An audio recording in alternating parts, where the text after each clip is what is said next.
Alright, are you ready? This is the reaction video. This just happened. Man, there's so many vegans. We haven't seen this yet. We just went from suffering to thriving. How's it going, friends? It's Elise here, and it has been a hot second since I have shared a video here on YouTube. I think it's been over a month or something, which has been the longest that I haven't shared a video ever in the past 4+ years of sharing on here.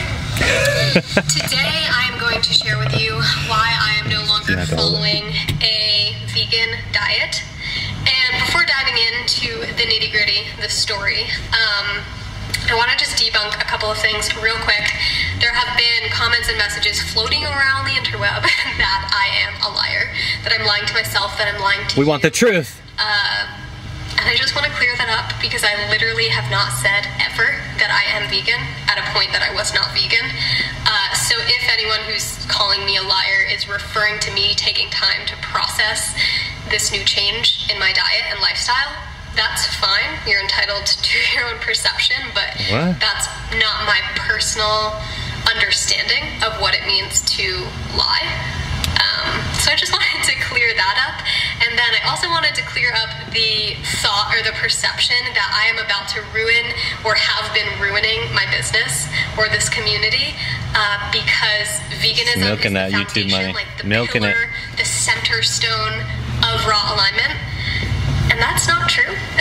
I can understand how one may think that if perhaps you came to my channel 4 years ago and I was sharing a lot of videos about the food that I was eating, but she literally got her start.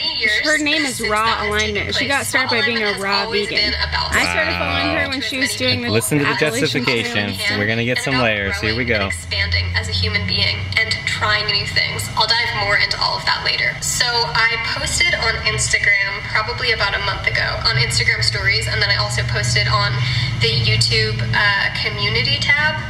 And I just want to read this to you. I'll read part of it in case you had not seen it. This was 1 month ago, huh? The internet is a very interesting place. We all choose how we perceive information based on our own individual state of mind, past experiences, and everything that has shaped us up until this point in our lives. The core values of this channel have not changed.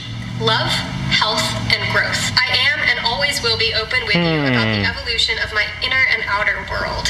However, regarding the matters of serious importance, I opt for deep thoughtfulness. This requires patience. This means absolutely nothing. She's not saying anything. We are all human and are all trying to make the best decisions so she was never vegan, information we have available to us at all times. As a fairly large content creator here on YouTube, I feel it is my responsibility to share on certain subjects only when I have acquired a complete understanding of it, as many people can be affected by my words. I have shared an abundance of my dietary journey in the past as it pertains to health. Yes.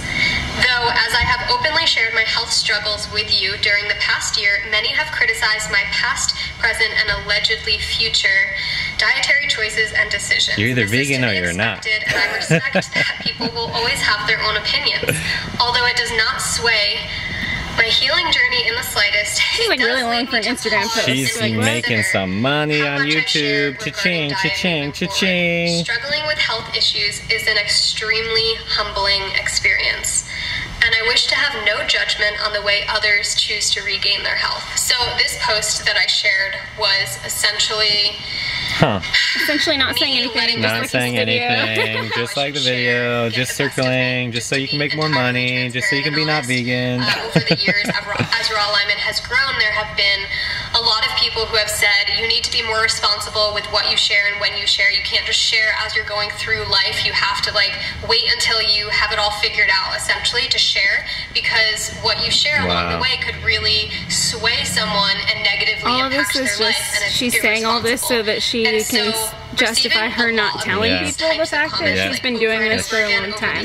Oh, I wasn't sure, so it impacted me, not because I'm worried or was worried about what others would think of me, but because I did not want to make a negative impact on anyone's life.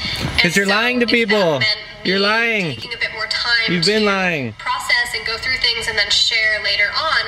If I could cut out the possibility of making a negative impact on someone's life, I would do that. This is so sad. Essentially, that's what I did in this situation, is I let others' perspectives perspectives of how and when I should share basically decide and dictate how and when I should share.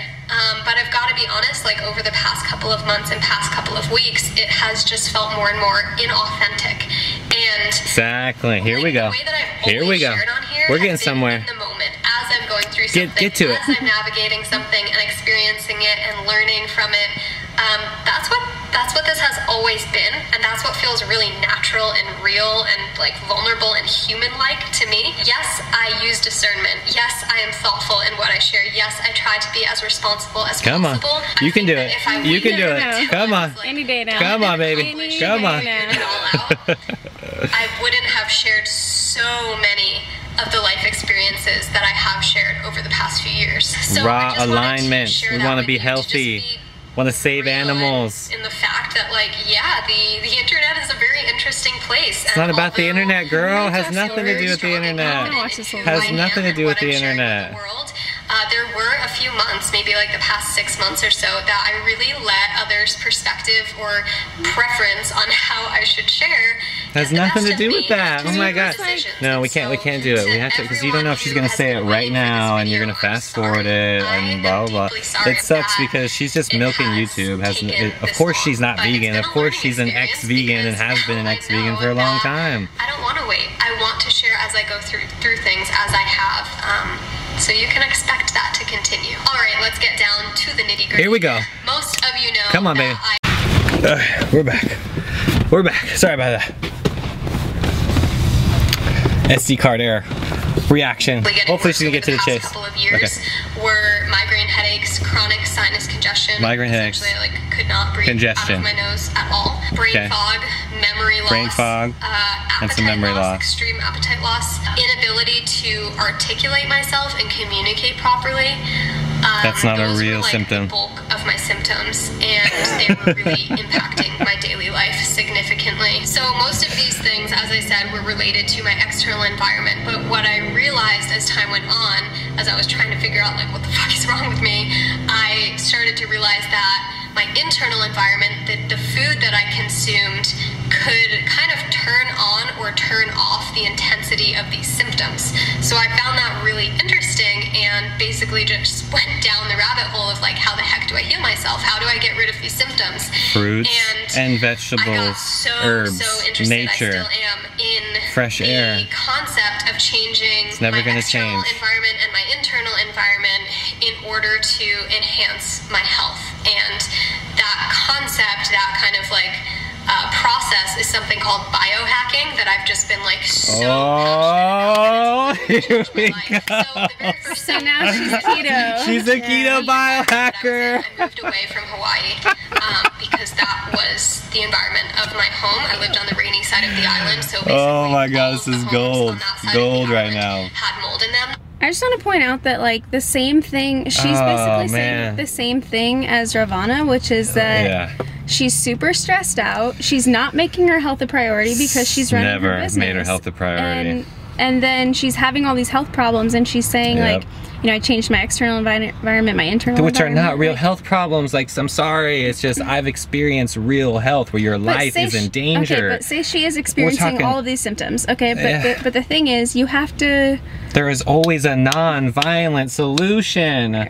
It doesn't matter. It doesn't even matter what your symptom is. Cancer, tumors, whatever the horrible thing. She's not even talking about that level. The foods that are healing to your body don't change. Like exactly, they will never change. Adding eggs to your diet or adding whatever to your diet, like any meat product, those things don't heal you. So if you have some kind of underlying health issue, you can talk to any medical expert, even ones that are not like vegan doctors and stuff. Like they talk about fruit and herbs, going on cleanses, going on juice cleanses, like all of that stuff. And as a farmer, fruit and herbs will never make money. That's the thing. That's why she's talking about biohacking and keto. These like these new words that come out and people are like hooked, like it's gonna cure their ailment and then blah blah blah.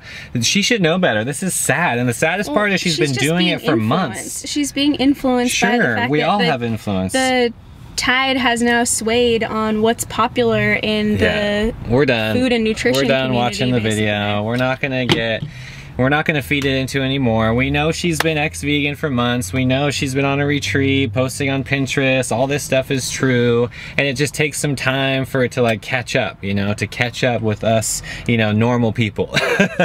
Because when you're living on that level, you know, it doesn't matter, Ravana, all these girls or boys, it doesn't matter. It has nothing to do with your sex. It's just, I get it. It's just, I understand. And more ex-vegans are gonna, you know, come out too. And the sad part is they have a following. They are influencing others. And now because of her quote unquote health issues, other people are gonna, you know, follow her lead and eat eggs and eat fish and blah, blah, blah, and post recipes. And it's sad. It's sad. Think about the animals, people. Think about why you started going vegan in the first place. The saddest part with raw alignment is this whole video is justifying her and the fact that not telling people. That's it. Anymore. Oh, guess what? I was never vegan to begin with, guys. That's why. Raw alignment. Well, that's the part that kind of was weird, is that she's like, you know, that was just what you interpreted it as. No, you came out as being raw alignment. You were a raw vegan. Sorry, like, guys, I was fooled. Even you were when fooled. she was we were on all like fooled. when she was hiking like the Appalachian Trail or whatever trail that she was doing, when I started following her, I was like, dang, she's like eating raw and all this stuff. Yeah, like, she's doing great. But it's proof. It's proof that she was very much if you about don't her have diet, though, a spiritual practice, if you don't have something to keep your foundation, to keep you strong in this path, you need willpower, courage, compassion. I mean, for yoga, this is a path of ahimsa, non-violence. There is always a non-violent solution for your health. There is always a solution. That's it. Thank you guys for watching the video. You know, just listen to your intuition. Think about why you're vegan. Let's think about the animals. There is always a non-violent solution. I guarantee you that. Please think about the animals. Just have a good, happy life. I mean, you know, just enjoy life. Much love. Peace.